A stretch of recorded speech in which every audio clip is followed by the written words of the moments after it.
Okay then, Helldivers, we are back and we have got loads to go over today as we have got our brand new success message coming from Super Earth High Command while we still await the new major order, which is due to arrive later on this afternoon. We will be live for it, so make sure you stay tuned. We have got loads to go into as there was a giant Q&A session that happened on the Arrowhead Game Studios anniversary stream just yesterday, and they gave us a load of information. And when I say a load of information, I mean a load, including cryo weapons, 5-man teams, low gravity planets, and GLUBE. Yes, I said GLUBE. We're going to be showing you guys everything you guys need to know. So with that being said, if you haven't already, smash that beautiful blue thumbs up and subscribe with post notifications turned on. It'd be greatly appreciated. Check out our incredible sponsor, GamerSupps, the company that offers esports athletes and gamers alike with the most effective and healthy energy drink choice compared to those tinned alternatives that we're all used to. Using code CloudPlays at checkout will get you a cheeky discount, and we're still doing a giveaway for the top bundle of super credits, which we're announcing tomorrow. If you guys want to get involved with it, all you have to do is head down into the comment section and put a yellow love heart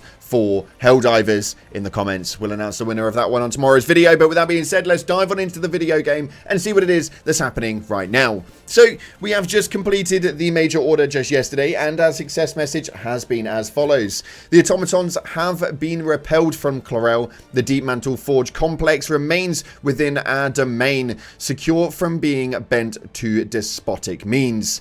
Intercepted messages acquired during the enemy's disorganized retreat have shed some light on their intentions. The enemy endeavors to replace their fallen jet brigade with something even more unthinking and vicious. What on earth?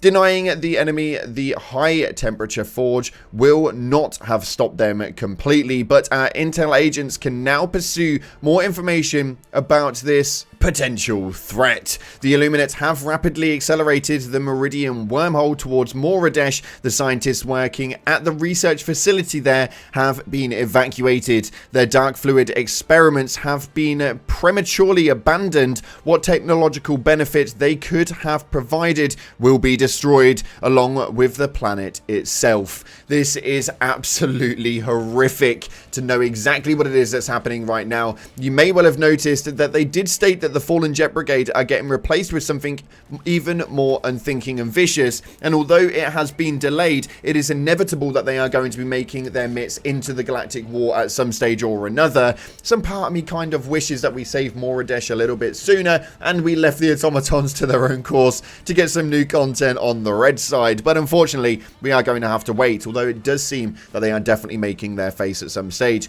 As far as Moradesh and the Meridian wormhole, it appears that Moradesh has now been evac'd and everything has been abandoned, so yeah, that planet's pretty much gone. We're just waiting now for that to inevitably happen, and I can't wait to actually get that one up so we can well, witness yet another very sad moment in the Helldivers world where a planet is yet again being destroyed. For those of you guys wondering, on the Galactic War table, your personal order for today is to kill 40 enemies using the Eagle Cluster Bomb, and for those of you guys who are wondering what your superstore is as of right now, we have got a very interesting one with the Hellbent making yet another appearance in the store, and the melee weapons being available alongside the Cinder Block and the Doubt Killer. Now, this is a repeat of what we saw just about a week or so ago now, so it's actually a little bit weird. We want the Killzone stuff to come into play, Arrowhead. It needs to make its way into the store again at some stage. Unfortunately, though, that's pretty much all we've got for that one. What we are looking at today, though, is a giant Arrowhead anniversary stream, which they did just yesterday, and inside of this they had a lot of information with regards to a lot of things.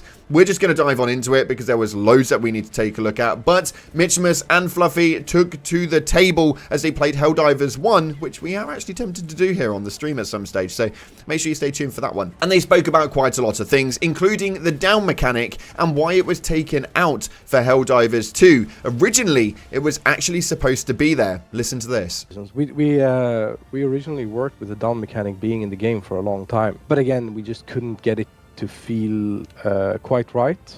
In a third-person shooter, you were taking a lot less damage, simply put, from friendly fire. Like, you're not confined to the same screen, there's different heights. It's a lot harder to just whip your gun over someone in Helldivers 2. That, in combination with the fact that downed almost always saved you, meant that you weren't sort of afraid of enemies, really. A very interesting concept indeed, and to know that the downed mechanic was pretty much in the game from the get-go and was taken out as a sort of like last-minute percentile is actually very interesting.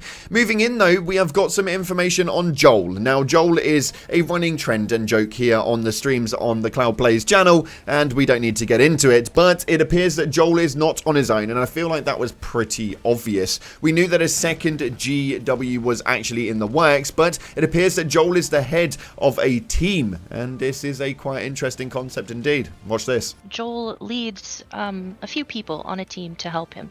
Otherwise, he would never be able to sleep or eat. Although he doesn't sleep much now. Which was actually the case for a few days after release. Yes. And J.O.E.L is currently hard at work as we have got the next major order coming into the midst at some stage this afternoon.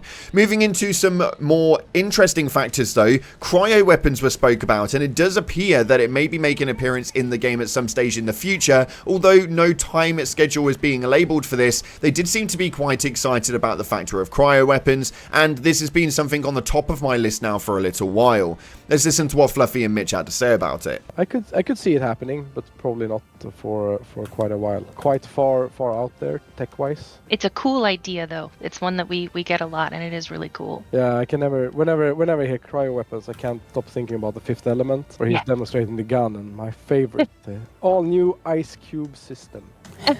Now, if you could put cryo weapons into any way, shape or form, what is the first thing you'd want to see from this? A turret, an eagle, orbital, support weapon, or even just standardized weapons?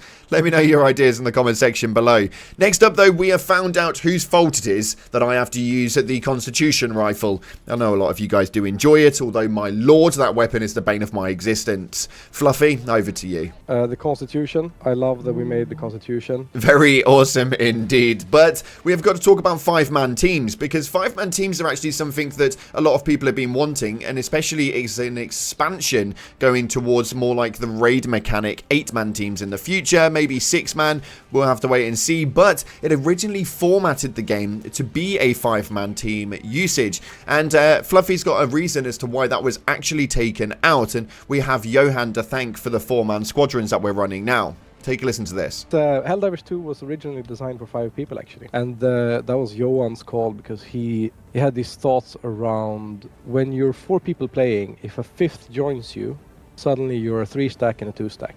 And it creates this unbalance. But unfortunately, as we played with it, it didn't work. It also gave you a whole lot of flexibility in your team's stratagem loadout. You really didn't have to make any choices when it came to stratagems. Very interesting indeed, but it does mean that there is definitely room for growth when it comes to actually being able to utilize this on bigger maps in the future, because it appears that the engine can definitely sustain it. In other news though, it does appear that the ceiling has been raised even further with Arrowhead, as low gravity planets have apparently already been tested and tried, and although it's not in the game right now and there is no definitive answer as to whether it's going to be making an appearance, Fluffy does talk about the ability for low gravity planets and how it could actually operate. Take a look at this one. There was a hack week where we tried different concepts out internally at the studio, and one of them made a moon biome with lower gravity. 85% of our systems already support this, like the projectile simulation can handle it, the physics simulation can handle it, but it would require a lot of work for animation and other similar stuff. What do you do to jump packs? Now suddenly you're becoming stratospheric maybe when you when you sort of start jumping around. It's just maybe not feasible. So I won't say it will never happen, but it's as far as I know, it's not anything we have any plans for. And moving forward, our own funny level designer himself, Mr. Chris Bretman, came to the table later on in the stream and introduced us to an almighty substance inside of the galactic war called GLUBE. This is an interesting one, but yeah, I feel like this is going to be making its run around the community, that's for sure. Get glubed, Helldivers. Get glubed. But where you had to glue people where needed and lube them where needed. So that was glubing people. So glue people together to get done and lube them up to work independently, if I recall what he was talking about. This was quite a while ago, but I just wanted to bring this phrase out to the world. Get glubed, chat. They also had a really quick conversation with regards to forklifts, and it appears everybody in Arrowhead is wanting to have the forklifts drivable, but this is the statement that was actually made. I don't know if the forklifts will ever be drivable, but boy, I would love to see it. I really want them to be. We even made a forklift, Super Earth forklift license at one stage, didn't we? Yeah. We gave one to Peelin. And other things that you guys have been wanting have actually been backed up by the Baskinator, who actually asked Chris Bretman what it was that was going to happen with regards to Super Destroyer art. Now, my partake in this, before you see the clip, is that I would love to have iconic moments input into the game. So actually having like the Creek concept happening and all of that storyline playing out, them hosting an art contest, and the winner of that having their art piece put into the game. So there's like a story produce behind the fan art that could be put in. At least that's my idea. Let me know your 2 cents in the comment section below, but handing it over to Chris and Mitch as to what's actually being said. Should we put art on the Super Destroyer? I feel like that's a good idea, but like what kind of art would go on the Super Destroyer, you think? Surely the kids painting, right? Like Yeah, the kids painting. They want that. We should do some type of like contests like every month or something. Like it gets a community thing up there. That would be so cool. Yeah. That'd be a lot of fun. Overall, for me, this is absolutely amazing, and I'd love to see some more of these sorts of things coming from the Arrowhead development team. I think it's actually really important that we start seeing some more faces in the background and knowing exactly what it is that's been happening behind the scenes, as well as the development process for our Golden Goose Helldivers too. Let me know who it is that you would want to see from this, because I actually think that Arrowhead could really lean into the media source of things, and it seems like they've been working on this sort of stuff for a little while now. So I'd love to see some more of this, Arrowhead. A massive well done and a happy anniversary for Helldivers 1. With that being said, that's unfortunately we've got time for today. Thank you so much again for watching, guys. If you haven't already, smash that like button, subscribe, post notifications turned on. Appreciate your faces, and as always, I'll see you in the clouds.